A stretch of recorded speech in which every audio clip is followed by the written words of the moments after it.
আমি যদি না খাই মাদক আমার কাছে কে বিক্রি করবে? তুমি যদি মাদক না খাও তোমাকে কে জোর করে খাওয়াবে? তুমি নিজে খাচ্ছ বলেই তো সরকার বিপাকে পড়ছে, প্রশাসনের হ্যারাস হচ্ছে, মাদক চোরাচালান কারবারি যারা করছে এরা লাইফ পেয়ে যাচ্ছে। তুমি খাচ্ছ কেন?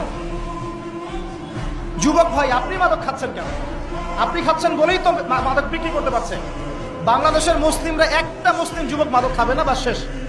দেখি কার কাছে মাদক বিক্রি করে, আমরা দেখি কার কাছে মাদক বিক্রি করে। আমাদের যুব সমাজের একজন ছেলে মাদকের সাথে সম্পৃক্ত থাকবে না, সিগারেটে টান পর্যন্ত দিবে না, সিগারেটে একটা টান পর্যন্ত দিবে না। দেখি কার কাছে বিক্রি করে। আর শুধুমাত্র আইন দিয়ে, শাসন দিয়ে কিন্তু সবকিছু হবে না।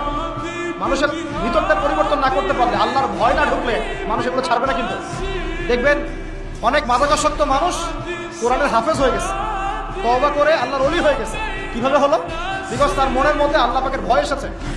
আল্লাহর ভয় জাগাতে হলে কি লাগবে? কোরআন এবং হাদিস এবং নামাজ। কোরআন হাদিস নামাজের কাছে মানুষকে নিয়ে আসতে পরে মাদক কমবে ইনশাল্লাহ।